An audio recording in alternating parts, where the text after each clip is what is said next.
Video मध्ये बघणार आहोत आरोग्य विभाग भरतीची अपडेट आलेली आहे। तर मग ती कशा पद्धतीने आरोग्य विभागाच्या जागा ह्या असणार आहेत आपण आजच्या व्हिडिओ मध्ये बघणार आहोत। CHO या पदासाठी असणार आहेत। राष्ट्रीय आरोग्य अभियान अंतर्गत किती जागाची भरती आलेली आहे? 19 म्हणजे 1974 पदाची जागाची भरती हे असणार आहे। याचं नाव काय आहे? समुदाय कम्युनिटी हेल्थ ऑफिसर असं याचं नाव असणार आहे। याचं पूर्ण मराठीमध्ये नाव काय आहे? समुदाय आरोग्य अधिकारी म्हणून हे नाव असणार आहे। खूप छान अशी संधी आहे। कंत्राटी पदावर या भरत्या होणार आहेत। 1974 अशा ह्या पदसंख्या आहेत आणि उमेदवार हे आरोग्य म्हणजे जे महत्वाचं म्हणलं तर याला शैक्षणिक पात्रता कशामध्ये लागणार आहे? आरोग्य विभागातली शैक्षणिक पात्रता म्हणजे वैद्यकीय मध्ये मेडिकल फील्ड मधला विद्यार्थी असायला हवा। तर शैक्षणिक पात्रता काय लागणार आहे? पदवीधर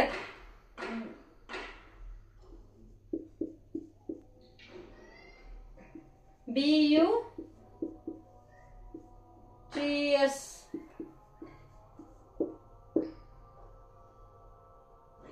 BHMS किंवा BSc झालेला विद्यार्थी नर्सिंग फील्ड मधला असा हा विद्यार्थी तिथे हे लागणार आहे। आता काय असणार आहे? कमान 18 ते 38 वर्ष ही त्याची वयोमर्यादा असणार आहे। या दरम्यानला म्हणजे 24 ऑक्टोबर रोजी त्याला कमान 18 वर्ष 4 डिसेंबरला त्याला किती 18 वर्ष झालेले पाहिजेत आणि किमान किती 38 वर्षापर्यंत ते 18 ते 38 वर्षापर्यंतच्या उमेदवाराला हे फॉर्म भरता येणार आहेत। आणि एक्झाम फीस काय असणार आहे? खुल्या प्रवर्गासाठी किती आहे? खुल्या प्रवर्गासाठी असणार आहे 1000 ही असणार आहे आणि इतर साठी किती असणार आहे? खुल्या प्रवर्गासाठी असणार आहे 1000 रुपये आणि मागासवर्गीयांसाठी असणार आहे 900 रुपये ही मागासवर्गीयांसाठी फीस असणार आहे। आणि हे फॉर्म कधीपासून भरता येणार आहे? तर हे फॉर्म भरता येणार आहे 24 नोव्हेंबर। हे फॉर्म अर्ज भरण्याची तारीख अर्ज ओपनिंग कधीपासून होणार आहे?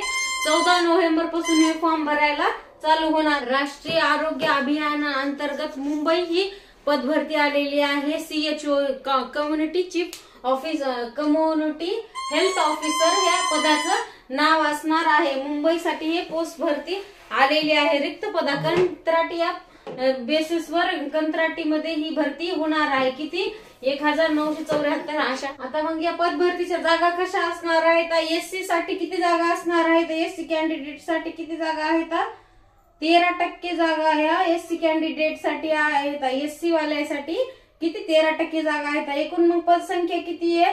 143 ही पदसंख्या आहे SC साठी आणि तसंच ST साठी किती संख्या आहे? 103 ह्या जागा ST साठी असणार आहेत। तसंच VJ साठी किती जागा असणार आहेत? VJ साठी असणार आहेत 30 जागा ह्या असणार आहेत आणि NT कॅटेगरी साठी किती जागा असणार आहेत? NT कॅटेगरी साठी असणार आहेत 60 जागा ह्या असणार आहेत। त्याच्यानंतर SBC साठी किती जागा असणार आहेत? या SBC साठी असणार आहेत 72 जागा ह्या SBC साठी असणार आहेत।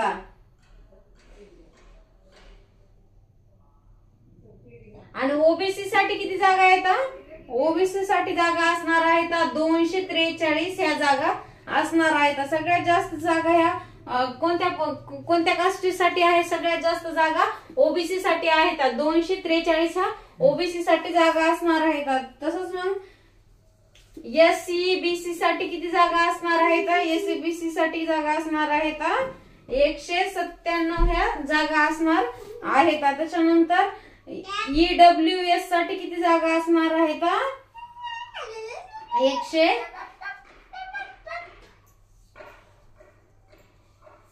197 ह्या SCBC साठी किती 197 आणि EWS साठी पण 197 अशा जागा असणार आहेत। आणि तसंच मग ओपन कॅटेगरी साठी किती जागा असणार आहेत? ओपन कॅटेगरीसाठी असणार आहेत 28% जागा, म्हणजे 900 जागा. ओपन आणि ओबीसी साठी खूप जास्त जागा ह्या आहेत. कम्युनिटी हेल्थ ऑफिसर यांच्या खूप महत्वाच्या. अनाथ मुलांसाठी 20 जागा ह्या राखीव ठेवण्यात आलेल्या आहेत. राखीव जागा ह्या अनाथ विद्यार्थ्यांसाठी किती असणार आहेत?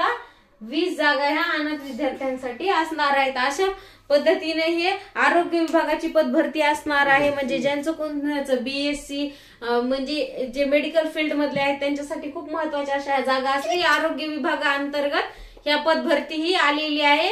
तर ज्यांना कोणाला फॉर्म भरायचा आहे याच्यासाठी तर 14 नोव्हेंबर पासून हे फॉर्मची सुरुवात होणार आहे. 4 डिसेंबर ही लास्ट डेट असणार आहे.